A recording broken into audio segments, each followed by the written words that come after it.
Hi, I'm Scott Russell Duncan from Somos en Escrito. I'm here with fellow editor Jenny Irizary. We're here today to talk to Daniel Olivas about his new book, Chicano Frankenstein. So, Daniel, would you like to tell us more about yourself, and then we can talk about the book? Absolutely, and thank you both for having me. Chicano Frankenstein will be coming out next year, March 5th, so you saw an advance copy, published by Forest Avenue Press out of Portland.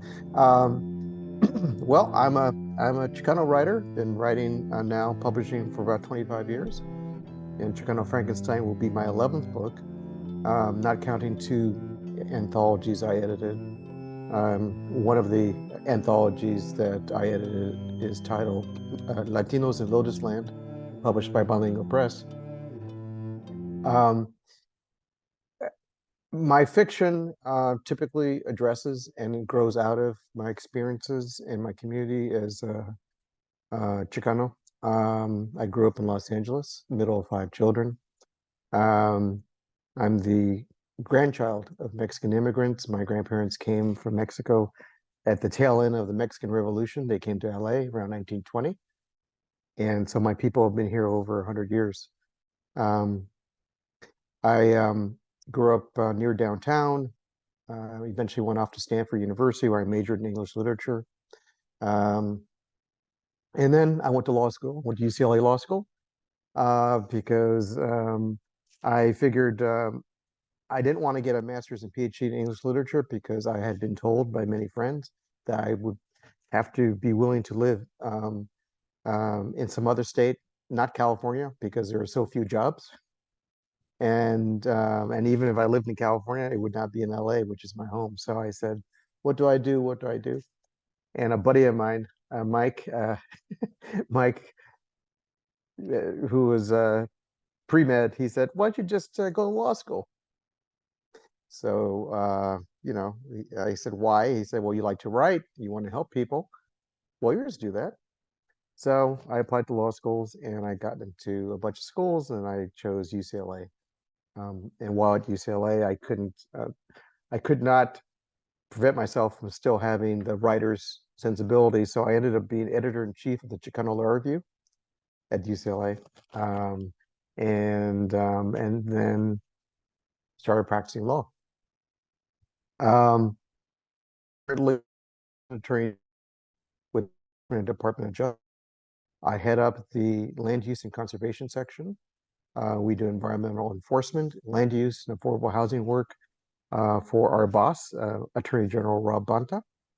And I run a team of about 50 attorneys and paralegals. By night, I am a fiction writer, poet, essayist, playwright, and I just love creating literature that didn't exist when I was getting those reading lists in school in the 1960s and 1970s. So that's my basic story. I've married my law school sweetheart, and we live here in Pasadena. So you're a writer Batman. Right, a Yeah, writer yeah, at Batman. night. Yeah. I really like what you're saying about creating a reading list, like helping to create a reading list that didn't exist while you were in school. And that's really something that really struck me as well when I was in college. Like this, like we have no existence, right? And or we're dismissed quite easily. One thing I was really excited when I saw that you were coming out with, I saw on Twitter you're coming out with Chicano Batman. I mean, not Chicano Batman. But you're not in the band. It's the Yes, Chicano Frankenstein. Sorry, yes. Chicano Frankenstein. I mean, for several reasons. I enjoyed how to date a flying Mexican, but also Frankenstein. Something is a book that's resonated with a lot of marginalized people, right? And I think a lot of people see themselves. And I think it's a brilliant idea to bring this idea together and apply it to the Chicano experience. Maybe you could tell us like what brought you to Frankenstein. So I have used great works of literature as inspiration to create new works. For example, the first play I wrote in 2019, Waiting for Godines, was modeled and inspired by Waiting for Godot, and it addresses the absurd anti-immigrant policies of our country. Um, Last year, before and during the midterm elections, the anti-immigrant rhetoric was coming out yet again. And I was getting so angry and so frustrated by this, this repeat of attacking people who are my people. And I decided to write a novel. I'm mostly a short story writer when it comes to fiction, but I loved the original Mary Shelley novel, Frankenstein, and I loved the movie versions of Frankenstein, even though they're very different from the novel. And one of the beautiful things about the novel itself is it makes you really wonder who the real monster is, because in the novel, um, Dr. Frankenstein creates a creature who is never named, and the creature doesn't start going on his rampage until he is rejected by his maker as being a monster.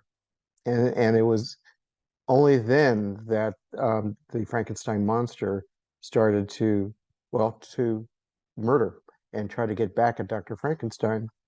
Um, at one point in the novel, the creature begs Dr. Frankenstein to create a woman for him because he's all alone. And so Dr. Frankenstein starts to do that, and he gets so disgusted by the process, he destroys his creation, which really pushes the monster over the edge, and his rampage gets even more pronounced. Um, so I thought that that was sort of a kind of a perfect metaphor.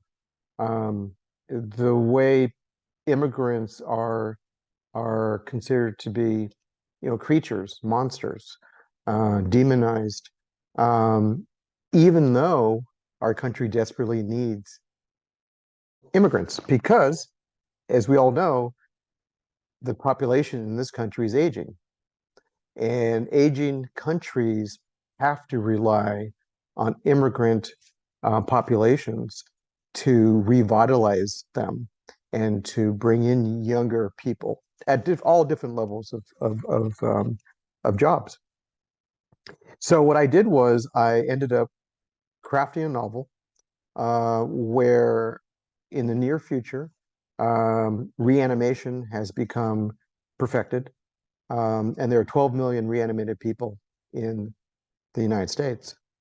Um, and I follow primarily one main reanimated person who happens to be Chicano himself. And he has one white arm, one white leg because he's been stitched together after a gruesome accident. Um, when people are reanimated, their histories are erased. So they're a clean slate. Their culture is removed. They still maintain their intelligence and they maintain their training and education. So in my novel, my main character, after falling in love with a Chicano lawyer, decides, I love that she has a family and she has friends and colleagues. I need a history. The doctor who reanimated him left a clue in his belongings, and he uses that clue to eventually search out his animator. Um, all the while, a President Cadwallader, she is trying to trying to goose her numbers in the midterms. And so she decides to go on an anti-reanimation, um, uh, kind of kick. And so she wants to make America safe again, Yeah. or masa. Yeah. And Yeah, that so the novel bounces back and forth between news reports and interviews with the president and with her communications people as they're plotting all this, with my main character, the man, as he gets to know and falls in love with a woman and learns to love her family and her friends, and then goes on his quest to try to find out more about himself and who he was. So, it's a metaphor not only for who the real monster is in terms of how our country treats immigrants or people who look like immigrants, and also it's a bit of a metaphor for assimilation, and what that does to people. So Yeah, so that I found the idea of like who the monster is, and like because I felt the tension, like because we know like the main character is very human, right? And he it mirrors the typical um Chicano experience. I mean, this is also occupation because they came to us, right? Mhm. And where they erased our history, right? Or they don't they you know they pass these laws where they try to against ethnic studies again, you know, they're banning it today in Texas, um and where they don't want us to know our past, right? Or they, you know, in the case of California, they try to say it was Spanish, right? To so they can bring it closer to themselves and not call it Mexican. um Mhm. but yeah, so that really mirrored, like, I mean, for me myself to like to find like you have to dig into your own family history. You have to dig in and not because you're not we're not these monsters they say we are, right? Whether we're immigrants or not, they like to lump us all into one. And the other thing it made me think during reading the book, it's like the status quo needs even though they're very much needed, these workers, the people coming to work, they to do all these things, like again, Texas, not that California is always so great. They're putting those traps in the Rio Grande, right? To do that, to actually do that to another human being, they have to be monsters for you to think that it's okay. And so this is to me, I mean, this cuts goes down into. I think your book really addresses kind of these notions, what it is to be Chicano in the country, right, or to be Mexican American, however, you know, the very problems and identifications we have, right? But Right.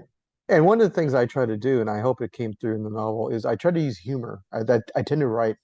I often do write towards a more humorous kind of, you know, arena when it comes to telling my stories, because I think in some ways using humor is an easier way to reach people. Um, One of the things that's very exciting about this is that we had the moment the acquisition for the book made Publishers Marketplace um, earlier in the year. We got queries from producers, and during that time, um, you know, I was very lucky where a major television studio has optioned the novel. And one of the things that the IP acquisition VP told me was, you know, he really thought that the novel as a series could reach not only connect with people who live in blue states, but maybe reach the hearts of people who live in red states, which was music to my ears because I think it's important where we can to try to educate people and try to humanize our community as much as possible to get people to think. Um, you know, it's sort of like Dick Cheney. You know, he was more progressive on gay rights and marriage equality than than some Democrats because his daughter, whom he loves, came out you know, decades ago. And so sometimes if you can show that a group of people who might be considered other or different, that they're, you know, they're just like they're just like everybody else. They love and they have families and they work and they're our neighbors and they sit in the same pews and in the same they go to the same stores and you know they're part of the fabric of everyone's community. If I could show that through my literature and then eventually, hopefully through a television series, if all goes well, I think, you know, change a few minds here and there might make the world a better place. absolutely, I love that, you know, it's coming to TV, and that's one thing we kind of lack. We lack seeing ourselves on TV, even in places where we're, you know, where there's a lot of us, like in LA, right? I used to like, even there are a couple more things out these days, but I used to, I mean, most of the time I watch TV, I laugh because, you know, they literally have to clear us out sometimes because they rent those neighborhoods out, right? And it's just it doesn't reflect reality, you know, like our lack of representation. But yeah, we getting to know us exactly is how, like particularly as our numbers spread and around the country, right? But so we're people's neighbors, or we live in the next town, and so yeah, I think it's a great thing to have more of our cultural artifacts that are available, right? Because otherwise, how would they know us? You know. Exactly. And one of the things in terms of my playwriting, I have been able to work with actors who look like the characters I create.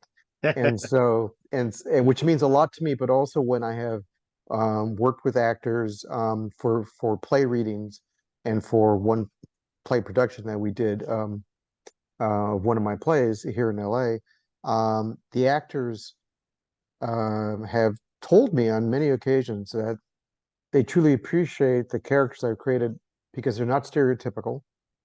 They're fully formed, they're three-dimensional, and I do a wide array of characters, and I'm not falling into the same old, not nautical kind of character, or um, forgetting the fact that, people like me and my family, we are everything from folks like my grandfather who worked in the kitchen, to me, who is a lawyer and very high up within government. So we are everywhere, and I like my fiction, I like my plays to reflect that and have characters who show that we are in fact everywhere. Jenny, do you have something to jump in? Oh, well, I was thinking about when you were talking about sort of reaching people, some of what happens in the book is modeling that, right? A lot of the characters are sort of debating if they draw a line between what makes us human or not, and where they draw that line, and whether they're willing to move it, and how flexible it is, and how they've been objectified, but also how they might objectify others. Good, wonderful point. There's a conversation that occurs at Barney's Beanery here in Pasadena, where Faustina, who's beginning to fall in love with the man, is talking to one of her law partners, another woman, and they're talking about, how it is to be with a reanimated person who has been stitched together, and they'll make a couple. Her friend makes a couple of slightly rude jokes about that, but there's a real kind of curiosity, but also kind of like, is this taboo? Is this going to work? And other characters also question whether or not a relationship with someone who's different would be problematic. In my wife is she's of Russian descent, and we started dating in 1981, so we've been together 42 years. And when we first started dating, we we had people questioning us. I had people in the La Raza Association at UCLA make comments like, well, are you playing in the snow? What are you doing? What is this? Um, my wife had comments made to her about what's wrong with being a Jewish guy. There are tensions here and there throughout our lives. And in the end, all you can do is follow your heart. And we have a son who's 33, and he's a proud Jewish Chicano, a Chicano Jew, you know, and he loves both his cultures, and he appreciates both sides of the family, which is very beautiful. He's someone who's just so accepting of everybody, probably because he himself is coming from a multitude of identities. Sorry, I was laughing there. That's the first time I've heard that one. Which About playing in the snow. Oh, Um, yes. I've heard of many things, but yeah, that's the first for that one. Yeah. So laugh about it later as well. Sorry. Well, Joni Mitchell says laughing and crying, it's all the same release. So I guess it's better to laugh than cry, because Yeah. people throw up barriers, and we think about how, for the vast majority of the history of this country, it was illegal to marry someone who's not of your race. The anti-miscegenation laws. Yeah, It is truly remarkable when you think about that. And frankly, I think politically, some people would love to go back to that based on absolutely. what we're I hearing think these that's, days. yeah. Um, the other thing I might ask you about is so the original title of Frankenstein, the new Prometheus, right? How does the new Prometheus fit in with the book? 'Cause I think there's kind of there's something there. But I should let you talk about it. Well, so Prometheus, the Greek god who was punished because of his pride, for the sin of pride, and in the novel itself, in the original Frankenstein, um, um, Dr. Frankenstein suffers from a pride that he can essentially play God, um, and or as Professor Eileen Hunt says, who's an expert on Mary Shelley and Frankenstein. Um, in some ways, he is trying to prove that he can be both mother and father, remove women from the equation, and be the creator of life. Um, uh, However, in my novel, I there is less of that kind of, I think, punishment of my Dr. Frankenstein, who's Chicano. His name is Dr. Marco Prieto. But I guess there is, in a sense, like with Prometheus, there is a punishment in the sense that the government is shutting down reanimation, shutting down his profession. Um, I mean, he is very proud of what he's done, but it's a pride, I think, that is a normal pride in doing something which he thinks is good, and that's creating life. Um, and also trying to help the reanimated people that he's worked with, to perhaps find a little bit of their culture again and their identity. So that's the part I was thinking, because I had mentioned Frankenstein in passing to somebody, and he mentioned the new Prometheus and how he dared against order. I mean, for me, I saw Prieto daring against order because he's not allowed to tell people their past, and he's daring. And to me, I think that's Mm-hmm. you yourself as a Chicano writer, you're daring against order by writing and in recognizing yourself as some I'm saying, like, Chicano, and that we have a past, and creating this thing, and the character himself have it connecting with our history, right? Because the order is that we should erase ourselves, right? The order is we should, we're not, we're only as good as much as we can work, all this kind of stuff like that. So Mm-hmm. yeah, that's why I was taking it, but there's there's many ways to take things, of Well, course. what I was, my books are taught in colleges, and when I get to speak with students and they analyze my fiction and they come up with a theory that maybe I did not, anticipate, what I always tell them, that if you have evidence in the text, then go for it. It's fine with me. I'm not offended. I'm never going to say my work means only one thing.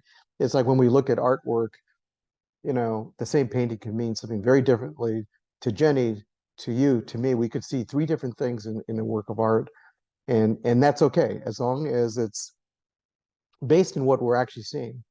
Um, and I'm not bothered by that at all. One of the things I was thinking the other day, some politicians got very upset with the concept of a black Santa Claus. Oh, Santa Claus is white, and I can almost hear some some politicians say, "Nah, Frankenstein's white, can't be Chicano."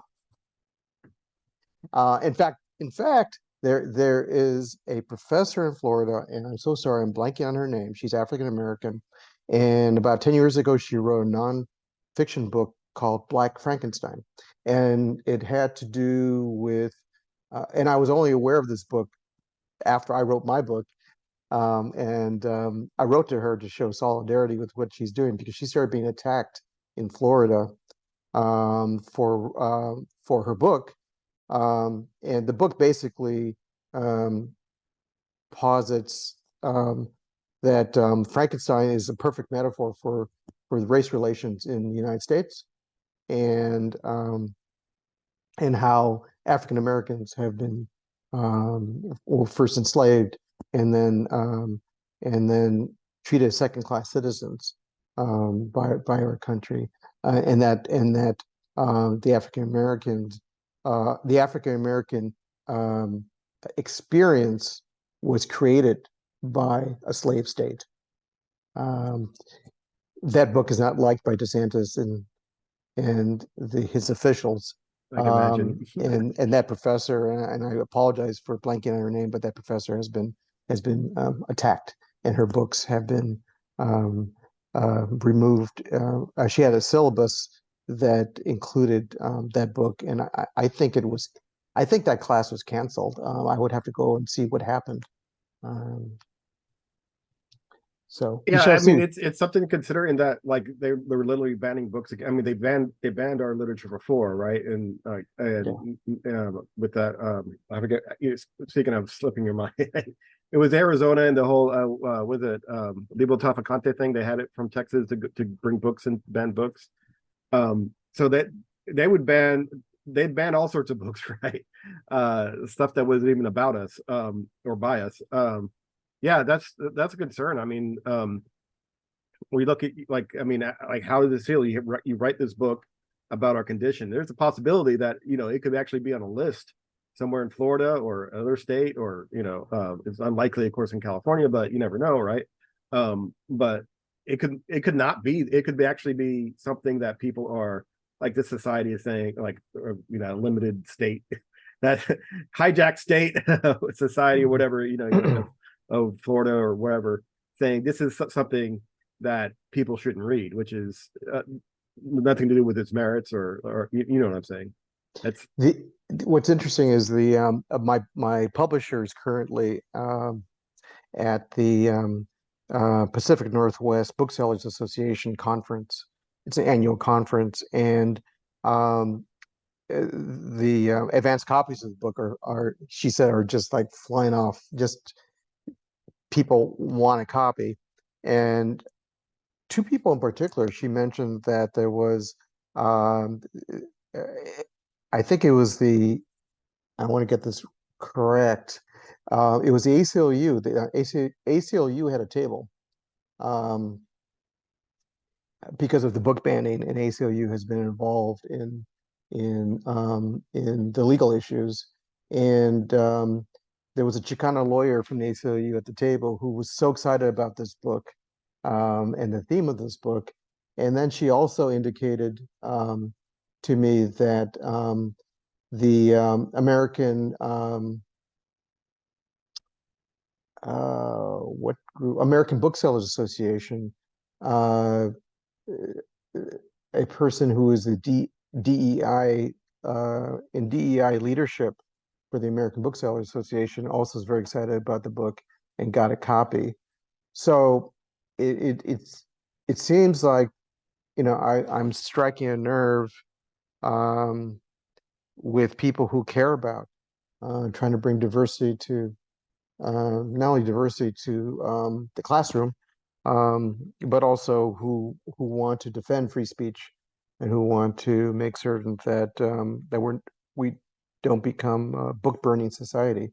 Which, unfortunately, if you've seen any of the films recently of book burnings in several states, that's what the Nazis did. And unfortunately, there's history might not repeat itself, but it rhymes, right? So we may if we're not careful, yeah. we I may mean, Spaniards in Tenochtitlan as well, right? exactly. Yeah, yeah. There's a running theme. Yeah. I um, mean, it's yeah. The Spanish destroyed so much culture, and we only have some codices because I think there's just a couple people who decided. I think there were priests or something who saved some codices, so we have some written history of the Aztecs. But people, you know, conquering societies,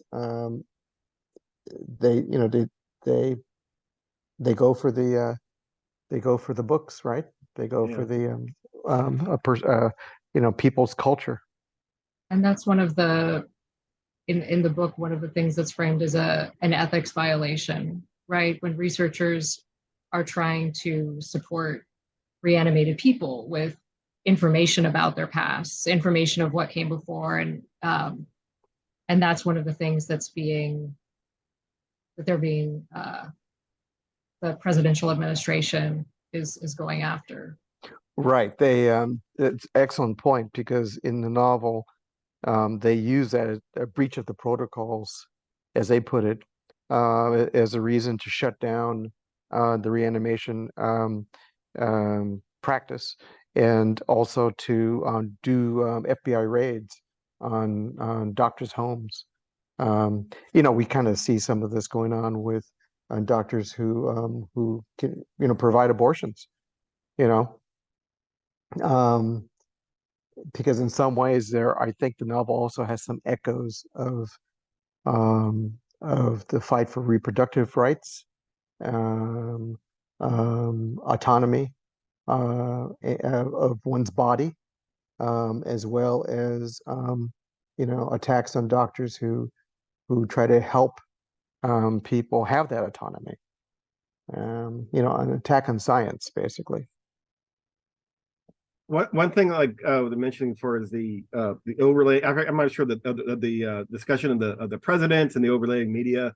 It mentions when they're trying to villainize the reanimated people, they say there have been shovings, right? I mean, some people are hassling them, and so they shove them, and that's of course blown out of proportion and used as ammunition to like for legislation and to move against them and to do all sorts of things. And I mean, that's kind of like how things. I mean, for brown people, I think a lot of times, you react to the event or what someone says, and then all of a sudden it's Frankenstein, Kong Unleashed, or something like that. And so, like for myself, as a I'm nearly 50 now, unfortunately.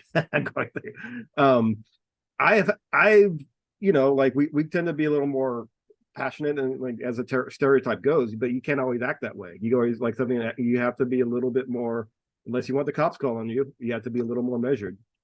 Because as happened to a young man in Alameda here. I mean, he was having a bad day, and someone got scared, and they called the cops on him, and that was the last of it. I forget his name, unfortunately, but so that's something I can see that resonates with me, and that like that's every minute of our lives. Basically, we have to be able to control ourselves in a certain manner. I had that talk with, when I was a young man, as a teenager. And I remember just walking in the neighborhood to high school during summer to play for football practice, and being stopped by cops and having my gym bag searched and happened a couple of times. And then, jump forward. Here I am, a government lawyer. A few years ago, I was on the Amtrak going to San Diego, and I had my blue blazer on, gray slacks, white shirt. I have my legal papers in front of me, reading work. And a member of ICE walked onto the car, and he looked at me, he looked around, and there are, white folks sitting around me. It was, business class. And he turns to me and says, "Excuse me, sir, what city were you born in?" And I said, "Excuse me?" He said, "What city were you born in?" I had to control myself, but I said, "I have a badge." Because remember, I'm a lawyer with the Department of Justice, and I have a metal badge. I have a badge. It's in my briefcase above my head. Would you like me to get my badge for you? His little eyes shifted. He turned 6 shades of red. He realized he had profiled law enforcement, or a member of, some arm of law enforcement. I don't carry a gun or anything, but I am a lawyer with the Department of Justice. And he said, "No, sir, that's okay. Thank you." And he walked away. So there I am, a person who has a degree from Stanford and UCLA Law School, who at the time was supervising a team in San Diego for the California Department of Justice. And my right to be in this country was questioned by a young man wearing a uniform. Yeah, it's very striking. It always surprises me. There's nothing like for myself. I often think, I have Native ancestors born on coast of California for thousands of years, and Mhm, I'm still questioning whether I belong here or not. mhm. And it's a little bit funny. I mean, I've been in that situation before where they ask like where was I born. I'm very bad at geography, and so thanks to Cheech Marine, he made that movie, and I was born in I was born in East LA, right? And I've been terrified because they keep on asking. They don't just ask you where you're born. I said born in LA, but okay, so where is this or where is that? And I can't tell you. I live in Oakland now, and I'm still like bad at where things are kind of located, and so I sound like I'm lying because I'm just yeah. So it's always a stressful situation. It is stressful. It is stressful, and it's just a questioning. It questions your humanity. It just makes you feel like, is there something wrong with me? Yeah, And exactly. I wrote a piece for the LA Times last year about why one of the reasons why I became a writer, and it begins by explaining a situation when I was a freshman playing football, and one of the football coaches had been arguing with all the other coaches during a break. They're arguing about who wrote the song "Blue Suede Shoes," and this particular coach said it was Elvis, and so I piped up and said it was Carl Perkins. And he turned to me in front of all my teammates, in front of the other coaches. He said, "What do you know, you stupid Mexican?" Wow. At at a Catholic school, a football coach who also taught history, by the way. Of course, I didn't talk back. He was my football coach and he was a teacher. And these are when you're constantly, not only when you're constantly questioned about whether or not you belong, but your intelligence is constantly challenged by stereotypes of who we are. Um, it is remarkable we get out of bed Exactly. in the morning, you know? And your character, to go back to Frankenstein, Mhm. he gets out of bed and goes running every morning, right? Yes, and that's That was his that to way. me that was quite an impressive feat. My That's his way of kind of clearing his mind, and kind of trying to connect. He tries to connect with his body. Mhm. Sometimes when things are working right, even though he has a new arm and a new leg, things work right, you know. And then the other times he's just out of sorts and things, he's like a machine that's built improperly. Things aren't working right. And the reason why I created those scenes where he's running is I kind of visualized this book when I was writing it in a sort of a cinematic way. I had watched a couple of films by I believe he's Korean, Korean American Kogonaga, who did After Yang and also did a film called Columbus. Two very, very beautiful films. After Yang is a science fiction film, and Columbus is not. It's a very realistic film, and his scenes are just absolutely gorgeous, and they're very controlled, but in a very potent way. Um, and so as I was writing this book, I kind of visualized each chapter in in sort of the way that director shaped his films. Um, and so the running scenes, I wanted those scenes to be like scenic punctuations within in my mind, a movie of this, never imagining that it would actually be optioned by a major television studio, that in fact those scenes could end up carrying a lot of power, if rendered for the small screen. I think Jenny and I were seeing those as like permutations of like he has a certain way of doing things as well, right? Like he has, and then he's also have thoughts going along with it that comes to attention what he's trying to do. And then also, I mean, I saw something with breakfast too. What's her name? Something her name. Faustina? Faustina?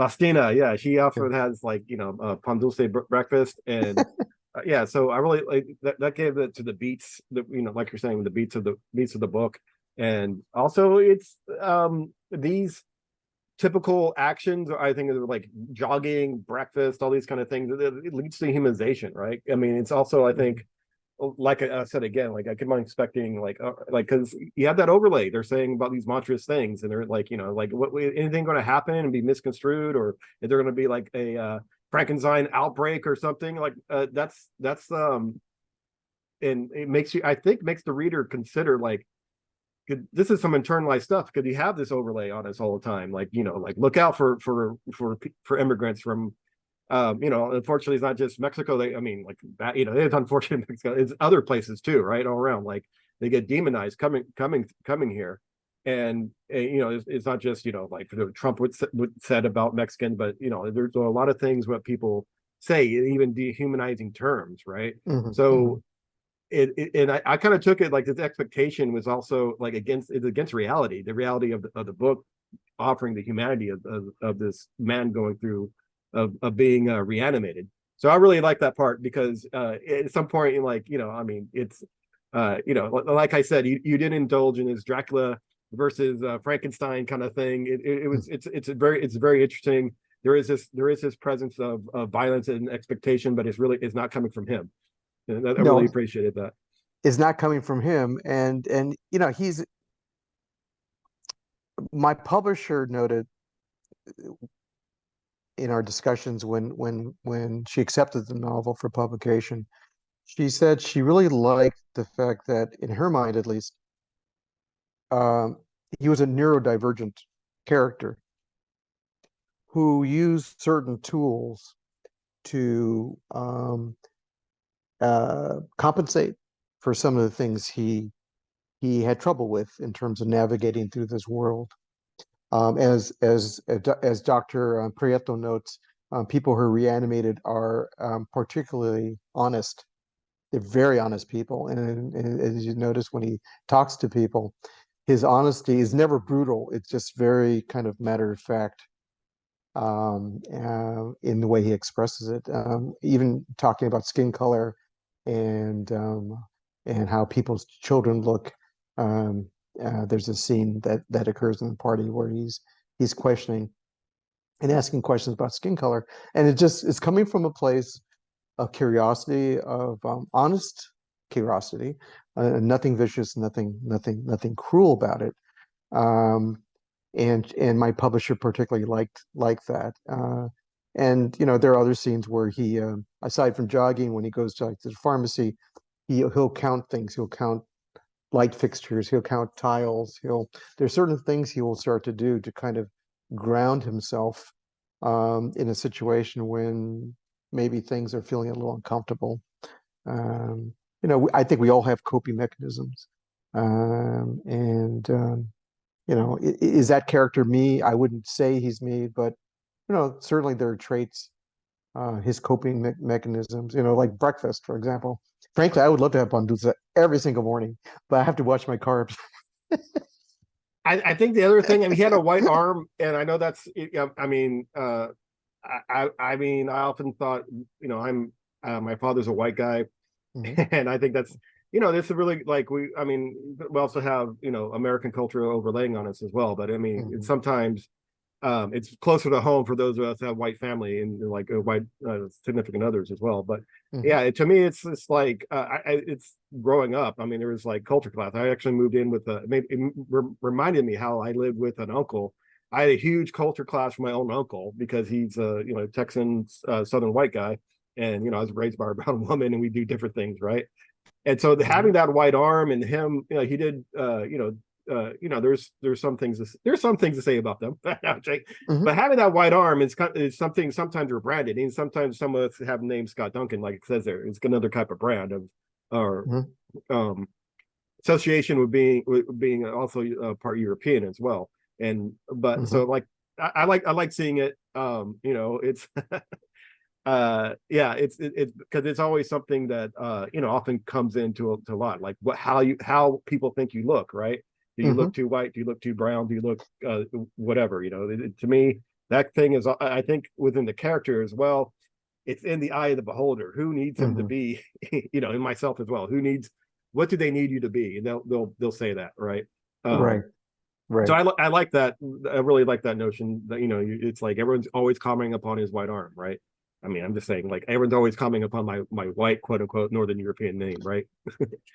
Right. Or for example, I remember one time I was at the market when we used to write checks, you know, at the market, and I was writing a check, and I gave my license to the very nice woman working the cashier, and she, you know, she was not Mexican. She looked white to me, so she looks at my license and she says, "What kind of name is that?"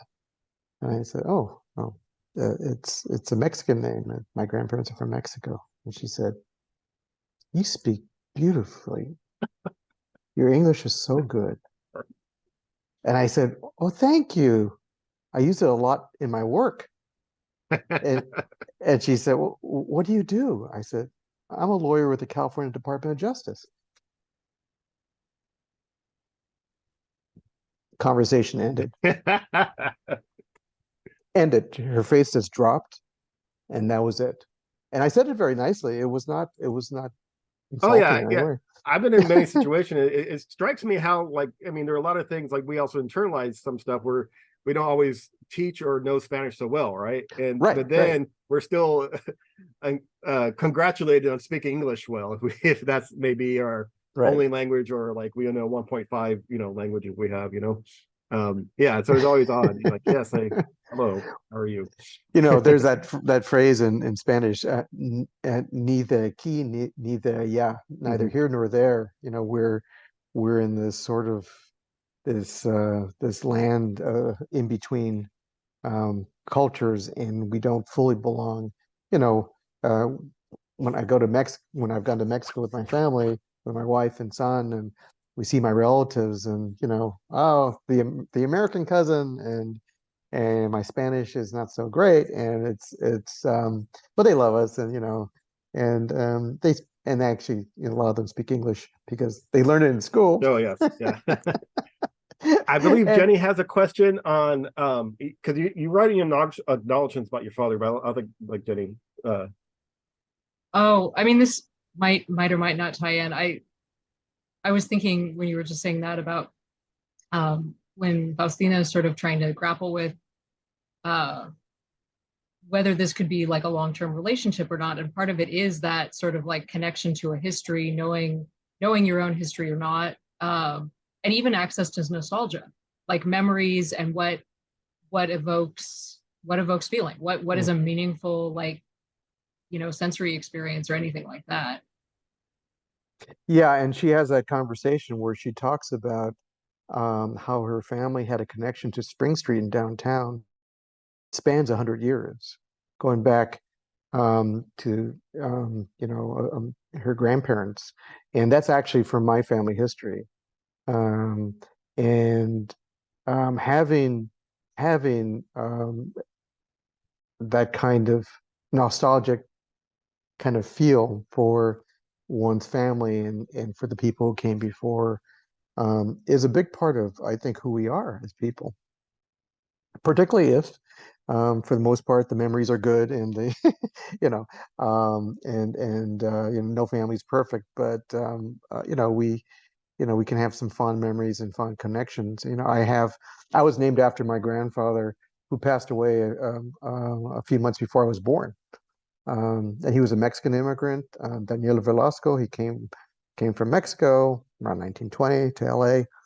And so I was named after him because he passed away. And I have his ring that my grandmother gave me, and it's a big gold ring with a big D on it. And it's a very fond heirloom, family heirloom, because it connects me to to Mexico, to my roots in Mexico, where my people come from. Um, it's my dad, who passed away in 2020, and the book is dedicated to him. He had wanted to be a writer. He worked in a factory in Watts after after the coming back from the Korean War. He was a Marine, and he and my mom married, and they started a family. And he owned a Quiet Deluxe typewriter, Royal Quiet Deluxe, the same typewriter that Hemingway used. And he worked the night shift. And so during the day, when I was an infant, I'm the middle of five kids. When I was an infant, he said he had told us that, or told me that he would type away while I was in a bassinet. He wrote a novel, and he wrote poetry. And he never could get any of his work published, so he destroyed everything eventually. He burned it, he said. He burned his work. And then he focused on getting educated and raising a family.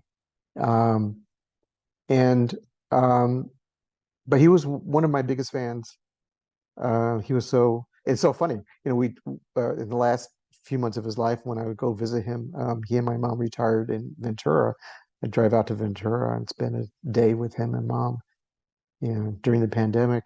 And he didn't want to talk about my legal work. He wanted to talk about writing. He wanted to talk about, playwriting and how hard that must be, and wanted to know how I did that, and wanted to talk about short stories. And um, you know, in some ways, a book like this is honoring my history and my family. Um, Both my parents made certain that our family, even when there was not a lot of money, we had books, we had our library cards. Um, they believed that in this country, you got a college education. That's one of the great gifts of this country. And in the end, these are the things that we can give our children. So yeah, it's dedicated to Pop. He was a remarkable man. He really was. I think if he had been born at a different time, he probably would have been published. Well, I mean, yeah, it's unfortunate that he didn't get published and he burned his work. But I mean, also that was Franz Kafka's plan as well. He burn all his books, right? That's right. That's Yeah, right. That's but right. See, in LA, back in the day, in the house we lived in Los Angeles in the 60s, the houses had, most of the houses had incinerators in the back to burn leaves. oh yeah, Before it was outlawed because smog in LA got so bad. And when he said he burned everything, I bet you he burned it in that incinerator. Um, because I mean, the house had a fireplace too, but that's probably where he went. And I could envision Pop as a young man, a man at that stage, um, with someone in his, around 30-ish, 31, 32, just saying, you know what? I got 10 rejections on my novel and no one will publish my poetry. That's it. That's heartbreaking. I mean, when I talk to college kids, particularly ones who are reading my work, who are, often first generation to go to college. Um, I tell them if they don't tell their story, someone else will, and they'll get it wrong. So, don't let anyone exactly. tell them that their stories are not important. I think we're here about an hour.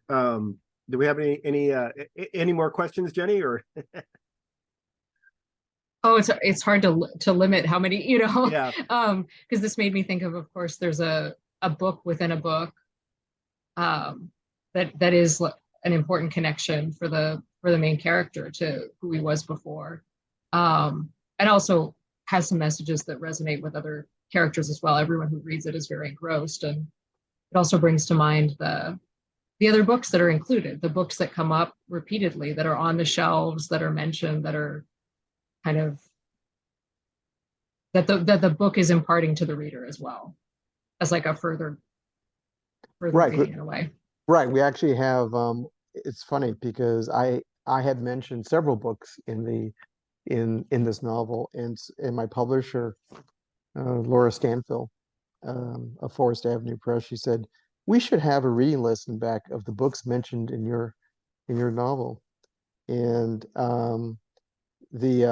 and so we ended up listing 1, 2, 3, 4, 5, 6, 7, 8 books. And you know, there are kind of a broad array of books. But one of the books I do quote is from Tomas Rivera, one of the great Chicano writers, from his novel, his slender, beautiful novel, "And the Earth Did Not Devour Him." And that novel, it's an episodic novel, about a farm working family and community, and the travails, that they experienced in California in the 1940s. Um, and I quote from that as one of the epigrams in the novel at the beginning of the novel. And from that novel, I quote, "One time he stopped at mid-turn and fear suddenly set in. He realized that he had called himself, and thus the lost year began." Um, and then the quote I have just above that from Mary Shelley's Frankenstein: "I am malicious because I am miserable. Am I not shunned and hated by all mankind?" And that's what the monster or creature says at one point. For those people who have not read Frankenstein, unlike the famous movie version, where that Frankenstein grunts and doesn't say very many words, the Frankenstein monster of the novel, of the original novel, is quite eloquent, and actually teaches himself to read and write and communicate at a very, very high level. And he's very much in touch with his emotions in the way he describes his his anguish. Um, the the movie version is different because shortly after the novel was written in 1818, playwrights started to adapt it for the stage, both in France and in England. And due to uh, various constraints for the stage, they had to make the monster mute, and not do anything but grunt, and that carried over eventually to um, more modern plays, and then eventually a play that became the basis for the screenplay that Universal eventually turned into a movie in the famous black and white 1931 James Whale version of Frankenstein, where Boris Karloff is the uh, monosyllabic monster. Um, but books do run throughout, and books are what give us, or at least books preserve our culture. They in fact, my mom and I were talking the other day. She was asking what the Library of Congress was. She said, why do your books say they're at the Library of Congress?" And I explained that the Library of Congress, um, books are available for people who are, work in DC. But also, if anything horrible and catastrophic happened to our society and there's a huge bombing, there's supposed to be a place where our culture exists and is saved and protected. And that's through our books. That's I think that's a great note to end on. It's the author is Daniel Olivas. The book is Chicano Frankenstein, and it will be coming out next year. And keep your eye out for the television series as well. So I want to thank both Jenny and Daniel Daniel in particular for being here. So really appreciate it. Thank you, Scott. Thank you, Jenny. I really appreciate it. Wonderful questions. All right, thank you.